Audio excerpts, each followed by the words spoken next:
परम कारुण्य भक्त हृदयेश्वर करुणानिधान त्रित्विक विनिंदित पीताम्बरधारी रकुल कमल दिवाकर राघवेंद्र सरकार का वांग्मय स्वरूप श्रीमद् रामचरितमानस। वैसे तो देखिए आप सभी लोग श्रोता ही हैं, लेकिन रामायण जी के मुख्य श्रोता हनुमान जी महाराज हैं। कहीं भी कथा होती है तो हनुमान जी महाराज सबसे पहले आकर के वहां बैठकर और कथा सुनते हैं, सबसे पहले आ जाते हैं।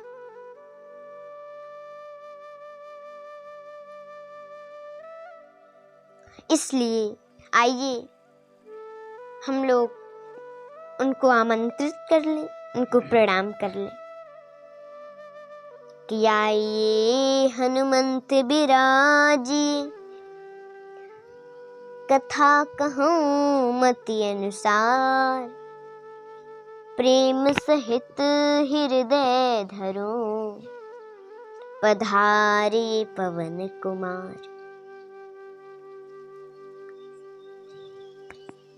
क्यों सुना जाता है ये राम कथा? राम कथा का आश्रय लेने से जीवन में होता क्या है? श्री हरि हरि हरई सदी, सुमिरो तुलसीदास, करत गोपाल महात्मय, श्री रामायण सुख रास। देव को वंदना करके हम लोग रामायण जी की किंचित चर्चा कर लें कि रामायण सुर तरु की छाया, दुख भय दूर निकट जो आवा।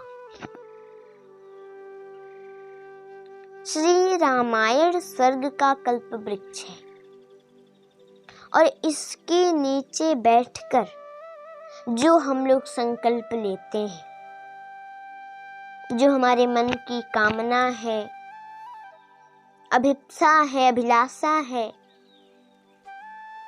उसकी पूर्णता प्राप्त होती है। मन में जो हम सोचते हैं वो पूर्ण हो जाता है। इसलिए हम रामायण जी की कथा सुनते हैं, रामायण जी की कथा का श्रवण करते हैं हम। और भगवान राम का जहाँ निवास है वही रामायण है। रामायण केवल ग्रंथ नहीं है, केवल किताब नहीं है। रामायण साक्षात दिव्य कल्प वृक्ष है। उस रामायण रूपी कल्प वृक्ष का जो जड़ है वो बालकांड है। और जिस वृक्ष की जड़ें मजबूत होती हैं, कितना ही आंधी आ जाए, कितना भी तूफान आ जाए, उसके लिए कोई डर नहीं रहता, कोई भय नहीं रहता। इसलिए बालकांड का जड़ बहुत दूर दूर तक फैला है। इसलिए रामायण में सर्वाधिक समय बालकांड में लगता है। इतनी बड़ी महिमा है बालकांड की। लगभग 4-5 दिन तो बालकांड में ही लग जाता है।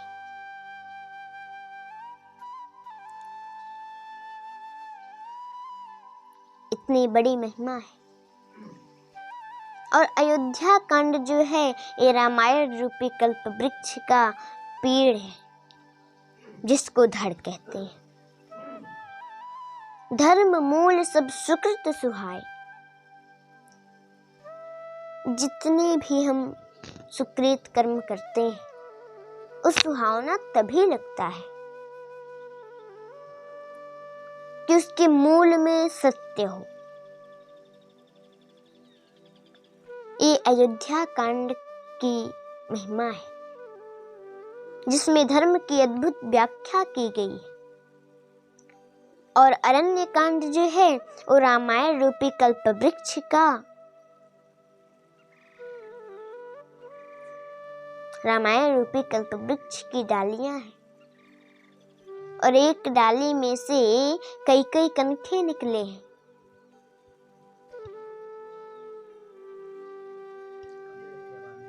और किष्किंधा कांड जो है ये रामायण जी के पल्लव है, पत्ते हैं, जहां पर हनुमान जी से मिलन होता है। सुग्रीव को गले लगाया जाता है। बाली का उद्धार होता है। ऐसा ये परम पावन किष्किंधा कांड है। और रामायण रूपी वृक्ष का फूल जो है वो सुंदर कांड है।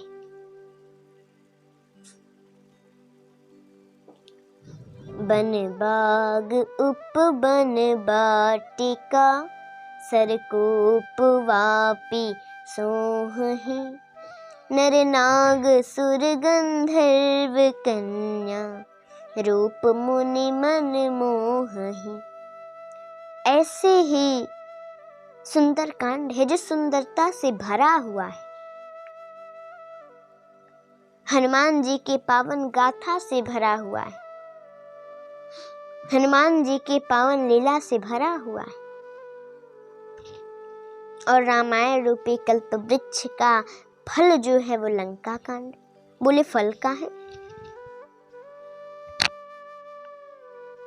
फल तो नहीं होना चाहिए, क्योंकि बड़ी लड़ाई हुई है उसमें।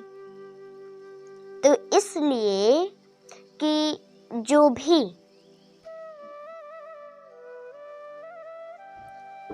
हम जीवन भर भक्ति करते हैं कि भगवान मिल जाए और मुक्ति मिल जाए, और उसमें तो भगवान के हाथों जितने राक्षस मारे गए, जितने लोग मारे गए, सभी को मुक्ति मिल गई।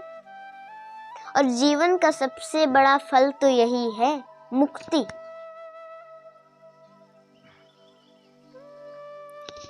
और भगवान के हाथों सभी को मुक्ति मिल गया, तो इससे बड़ा फल और क्या है। इसलिए लंका कांड को फल बताया गया।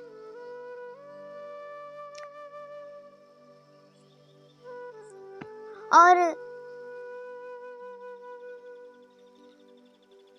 रामायण जी का उत्तर कांड जो है वो तो सबका रस है। वृक्ष के जड़ से लेकर ऊपर की पाली पर्यंत संपूर्ण वृक्ष का निचोड़ जो है वो उत्तर कांड है। एक कल्प वृक्ष है, और इसके छांव में जो आते हैं उनका समस्त दुख और पाप, संताप सब दूर हो जाता है। अब रामायण जी का शुभारंभ होने जा रहा है।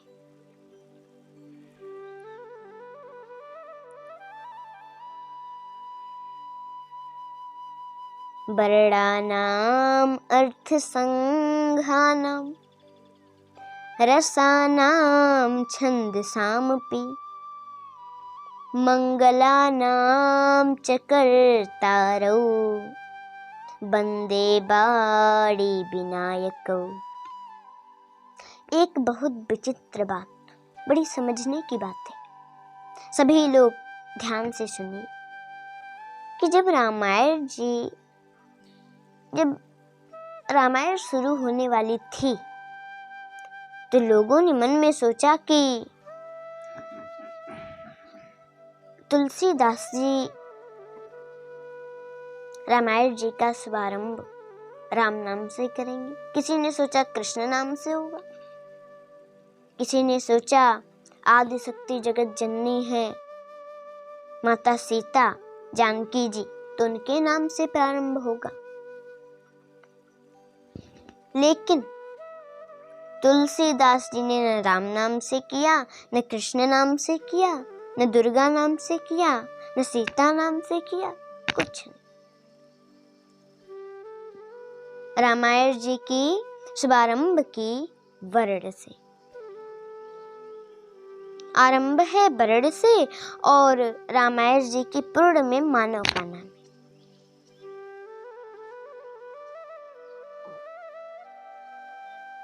ते संसार पतंग घोर किरणे, दह्यन्ति नो मानवा। आरंभ है वर्ण से और समापन होता है मानव पे। मानव से इसका मतलब क्या? इसका मतलब यह है कि सबके दंभ होने के भय से और दंभ मुक्त करने के लिए वर्ण और मानव का नाम उन्होंने लिया, और यह भी बताया कि केवल किसी एक का ग्रंथ नहीं है, ये किसी जात विशेष का नहीं है, ये तो मानव मात्र के लिए। सब ही सुलभ सब दिन सब देशा। रामायण सबके लिए सुलभ है, सब दिन में कही जा सकती है, पूरे विश्व में कही जा सकती। और रामायण जी का प्रारंभ 7 मंत्रों से है। लेकिन 7 मंत्रों से ही क्यों? क्योंकि सप्ताह में 7 दिन है, एक एक दिन के लिए एक एक मंत्र है, और हमारे अंदर 7 ग्रंथियां हैं, और 7 को पवित्र बनाने के लिए 7 मंत्र कहे गए।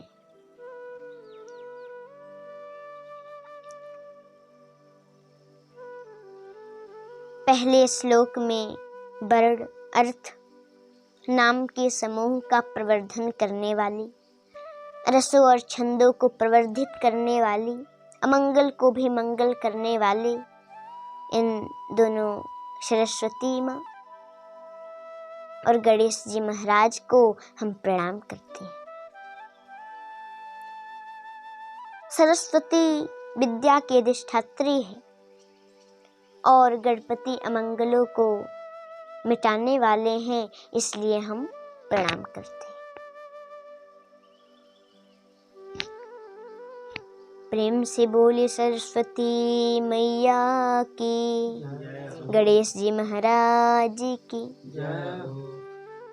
भवानी शंकर बंदे, श्रद्धा विश्वास रूपिणौ, याभ्याम बिना न पश्यन्ति, सिद्धा स्वान्तस्थमीश्वरम्।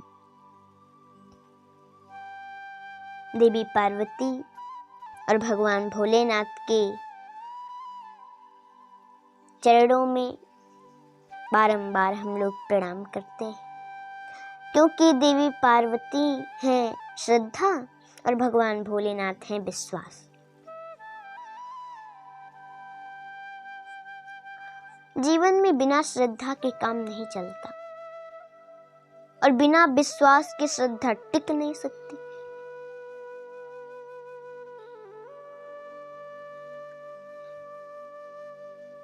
बिना श्रद्धा के विश्वास को भटकना पड़ता है, और बिना विश्वास के श्रद्धा को जलना पड़ता है।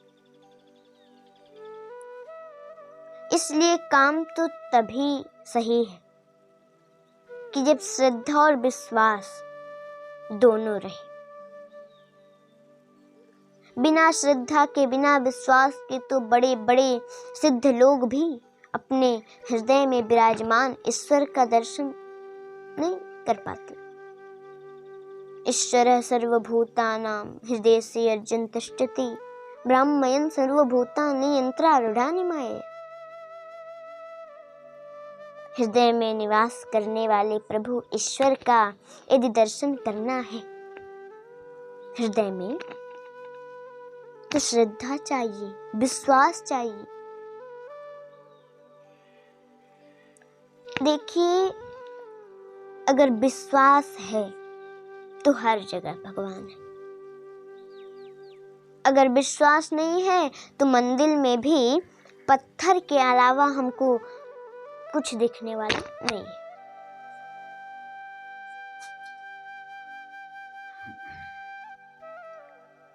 इसलिए विश्वास चाहिए, क्योंकि द्रौपदी का वस्त्र हरण हो रहा था। भरी सभा में दुष्ट दुर्योधन की आज्ञा से दुष्ट दुशासन भरी सभा में खींच कर लाया द्रौपदी को। केस को पकड़ करके घसीटते हुए लाया। उस सभा में बड़े बड़े अतिथि वीर बैठे थे। भीष्म पितामह, द्रोणाचार्य, कृपाचार्य, अर्जुन, भीम, नकुल, सहदेव, युधिष्ठिर, और उसी सभा में भगवान भी थे। अब आप लोग सोचेंगे भगवान कैसे थे? तो सर्वत्र है। हरि व्यापक सर्वत्र समान, प्रेमति प्रगट होई मैं जान। वो तो हर जगह है, हमारे अंदर भी है, लेकिन हमको दिखते नहीं है।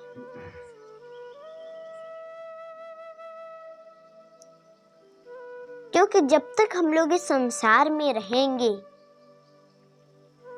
इस माया में जब तक हम लोग फंसे रहेंगे, माया मोह में, तब तक भगवान नहीं दिख सकते। इन आंखों से हम लोग नहीं देख सकते उनको। अंदर की आंखों को खोलना पड़ेगा, तब भगवान दिखेंगे।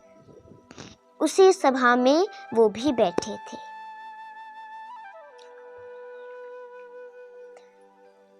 लेकिन द्रौपदी ने सोचा कि यहाँ द्रोणाचार्य, कृपाचार्य, भीष्म पितामह, बड़े बड़े अतिथि वीर को होते हुए कोई मुझे क्या कर सकता है। लोगों पे भरोसा किया, कोई क्या कर सकता है। लेकिन वो लोग नहीं बचा पाए, सिर को नीचे कर लिया। फिर द्रौपदी ने पांचों पतियों के भी बारे में सोचा, लेकिन सभी ने सिर को नीचे कर लिया, क्योंकि हार गए थे द्रौपदी को जुआ में। हम कथा में बताते हैं कि जुआ बहुत गड़बड़ चीज है, क्योंकि उसमें कलयुग वास करता है। वहां पे पांचों पांडव खेले, एक बार तो जीत गए। फिर लोगों ने कहा कि एक बार और खेलते हैं।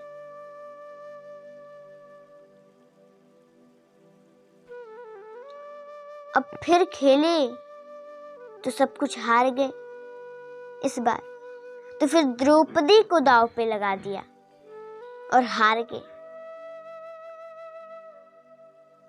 सब कुछ जब हार गए तो उन लोगों ने भी सिर को नीचे कर लिया। द्रौपदी ने कहा, मैं क्षत्रिय हूं, मैं अपना रक्षा करना जानती हूं। हम इन लोगों पे विश्वास कर रहे हैं, हमें विश्वास नहीं करना चाहिए। हमें अपने पर भरोसा है कि मैं अपना रक्षा कर सकती हूँ। और साड़ी को पकड़ लिया जोर से, लेकिन कस के पकड़ लिया, लेकिन कोई बल काम नहीं आया। दोनों हाथों को ऊपर कर लिया और विश्वास सहित पुकारा, श्री कृष्ण द्वारिका वासन, गोप गोपी जन प्रिय।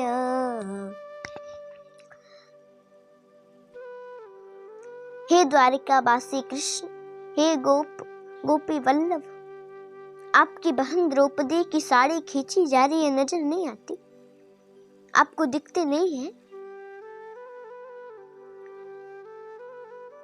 इस विश्वास के साथ जब पुकारा तो भगवान बोले, यही तो मैं चाहता हूँ कि कोई मुझे इतना भाव से, इतना प्रेम से, इतने विश्वास के साथ मुझे कोई पुकारे। और बसन रूप भय श्याम, वस्त्र रूप बनकर आ गए। अपबल तपबल और बाहुबल, चौथो है बलदाम। सूर किशोर कृपा से सब बल, हारे को हरि नाम। सुने रे मैंने निर्बल के बलराम। सब बल खत्म हो गया। दुशासन खींचते खींचते महाराज परेशान हो गया। एक भी काम नहीं आया बल। अब तो वहां पता ही नहीं चलता कि साड़ी बीच नारी है कि नारी बीच साड़ी है, साड़ी की ही नारी है कि नारी की ही साड़ी। लेकिन देखिए, जब कोई बल काम नहीं आया तो भगवान ने रक्षा किया। भगवान तो विश्वास में वास करते हैं, इसलिए श्रद्धा और विश्वास स्वरूपा देवी पार्वती और भगवान भोलेनाथ को मैं प्रणाम करता हूँ। वंदे बोधमयं नित्यं गुरुं शंकर रूपिणं, यमाश्रितो हि वक्रोऽपि चंद्रः सर्वत्र वंदते। शिव स्वरूप गुरुदेव को प्रणाम, जिनके सानिध्य में आकर के टेढ़ा चंद्रमा भी पूजनीय हो गया। उन परम गुरुदेव को मैं बारंबार कोटि कोटि प्रणाम करता हूँ। तुलसीदास जी कह रहे, और फिर से तुलसीदास जी ने दो वैज्ञानिकों की वंदना की। दो महापुरुष हैं, ये दोनों वैज्ञानिक हैं। आध्यात्मिक रीति के एक का नाम है वाल्मीकि मुनि और दूसरे निस्वार्थ वैज्ञानिक का नाम है श्री हनुमान जी महाराज। सीताराम गुणग्राम पुण्यारण्य बिहारिणौ, वंदे विशुद्ध विज्ञानौ कबीश्वर कपीश्वरौ। भगवान सीता राम जी के गुण रूपी समूह, गुण रूपी सागर के पुण्य अरण्य में वास करने वाले दो महापुरुष, एक हैं कपीश्वर श्री वाल्मीकि मुनि और दूसरे हैं कपीश्वर श्री हनुमान जी महाराज। मैं इन दोनों महावैज्ञानिकों को प्रणाम करता हूँ। और माया के तीन रूप हैं, ध्यान दीजिए। श्रयति, पालती और हरती। माया सृजन भी करती है, बनाती भी है, माया पालन भी करती है और माया हरण भी कर लेती है, बिगाड़ भी देती है। तो माता जानकी जो है वो शक्ति स्वरूप माया के रूप में यदि जाने तो उद्भव स्थिति संहार कारिणीम कलेशहारिणी। माता जानकी कृपा करती हैं तो संसार बनता है, सृष्टि का सृजन होता है, और उनकी करुणा बरसती है तो पालन होता है। और उनकी भृगुटी जरा सी टेढ़ी हुई तो सबका संहार भी हो जाता है।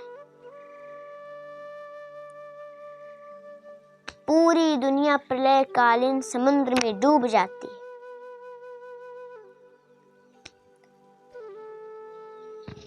और वो हमारे कलेशों को हरण भी करती है। माता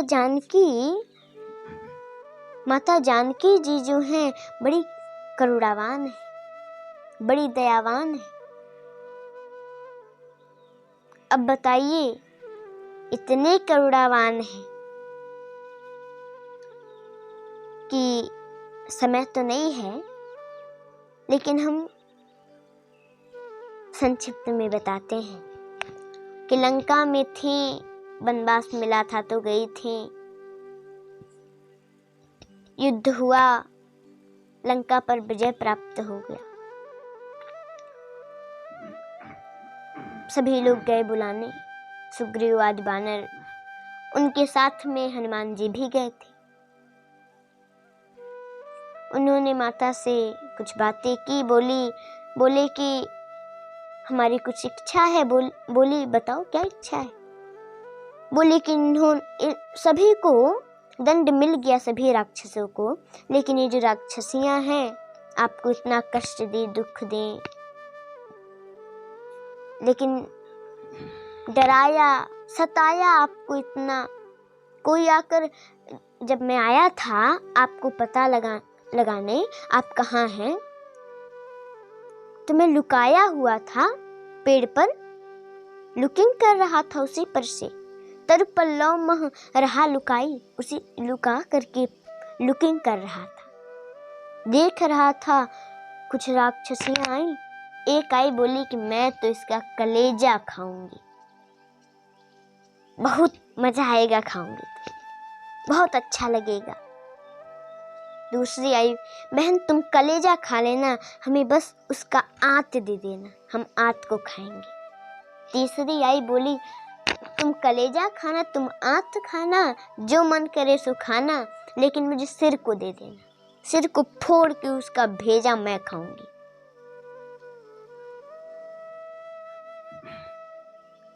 एक आई, बोली कि हम इसके पैर को खाएंगे। एक आकर बोली मैं तो इसके आंखों को खाऊंगी, आंख बहुत अच्छे लगेंगे।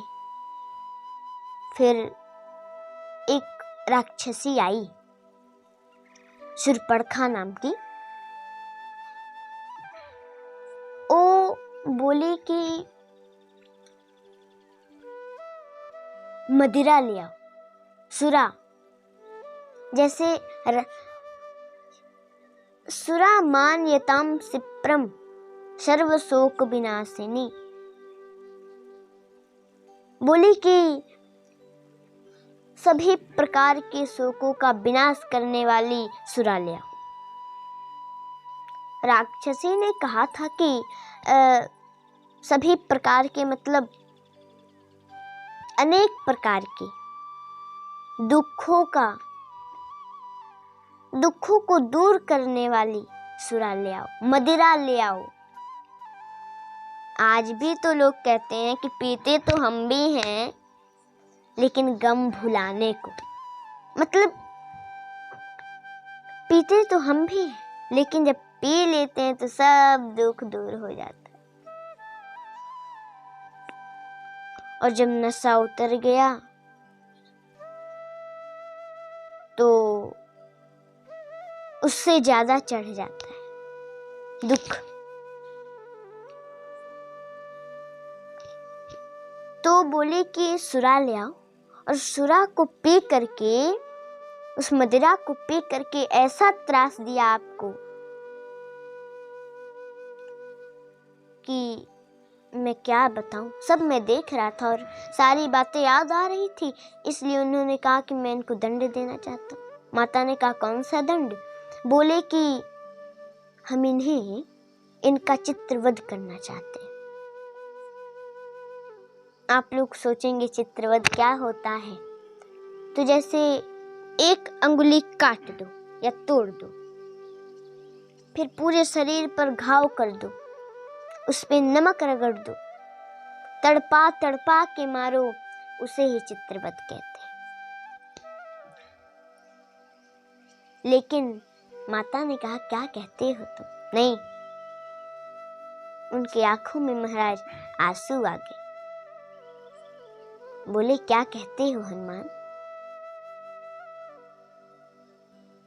ऐसा इन्हें दंड मत दो, क्योंकि हम तुम्हें एक बात बताते हैं, ध्यान से सुनो और आप सभी लोग ध्यान दीजिए। बोले कि हनुमान, अगर दास दासियां कोई गलती करते हैं तो राजा को उसका दंड मिलना चाहिए, उसकी सजा राजा को मिलनी चाहिए, क्योंकि उसी के आदेश से सब लोग करते हैं, क्योंकि ये तो उनके दास हैं। जो कहेंगे यही वही ये लोग करेंगे। जब उनको दंड मिलेगा वो समझेंगे अरे बुरा कार्य हम वो लोग कर रहे हैं, हमको सजा मिल रही है, तो लोग नहीं बोलेंगे कि ऐसा काम करो। तो रावण की ये दासियां हैं और रावण को तो दंड मिल चुका है, इनको दंड मत दो। इसलिए वो बड़ी करुणावान है, दयावान है। सर्वश्रेयस्करिं सीतां नतो अहम राम बल्लभ। सब प्रकार से भला करने वाली और श्री राम जी की अति प्रिया माता सीता जी को हम बारंबार कोटि कोटि प्रणाम करते हैं।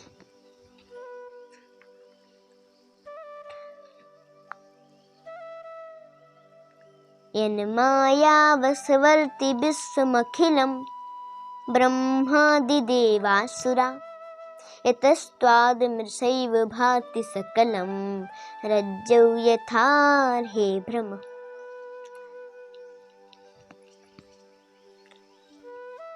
जिन प्रभु श्री राम के माया के बस में हो करके ये विश्व प्रपंच ब्रह्मादिक देवता भी इसको सत्य मान बैठते हैं। जैसे अंधेरी रात्रि में रस्सी पड़ी हो और उसको देखकर हमें सांप का भ्रम हो जाए। प्रेम से बोलो जय श्री राम। अरे प्रेम से सभी बोल दीजिए एक बार जय श्री राम। जय श्री राम। यत् पाद पल्लव मेकमेव हि भवाम्बुधिस्थिति सर्वतम। जिनके चरण रूपी नौका को प्राप्त करके व्यक्ति भवसागर को ऐसे पार कर जाता है जैसे कोई गाय के बछड़े का खुर का गड्ढा बंदे हम तम से कारण पर। संसार में सबसे पहले वो थे, संसार बनने के बाद भी वही है और संसार खत्म हो जाने के बाद भी केवल शेष वही बचते हैं। राम जिनका नाम है सभी जानते। उन जगदीश्वर को मैं प्रणाम करता हूँ। गोस्वामी जी कहते हैं, अब रामायण जी के बारे में दो शब्द कहे। गोस्वामी तुलसीदास जी कह रहे हैं कि नाना पुराण निगमागम सम्मदम यद रामायणे निगदितं क्वचिदन्यतोऽपि स्वान्तः सुखाय तुलसी रघुनाथ गाथा भाषा निबंध मतिमन जुलमातनोति। कह रहे हैं कि नाना पुराण निगमागम सुन, ये रामायण मैं जो लिखने जा रहा हूं ये सभी पुराणों का, निगम और आगम ग्रंथों का इसमें सार है। मैं सब में से कुछ न कुछ लिया, मतलब सभी ग्रंथ पुराण सभी में से थोड़ा थोड़ा मैंने लिया है। कुछ अन्य जगहों से भी ले लिया है अपने। और हम इसलिए नहीं लिख रहे हैं कि मेरा संसार में यश होगा, नाम होगा, लोग मुझे आदर देंगे, ये सब बात नहीं है। मैं अपने आंतः सुख के लिए, स्वांतः सुख के लिए मैं रघुनाथ जी की गाथा को वर्णन कर रहा हूँ, इनकी गाथा का, और सरल भाषा में लिखने मेरा प्रयास होगा। इस 7 मंत्रों से विशेषता बताई है और फिर 5 सोरठों से शुभारंभ करते हैं। जो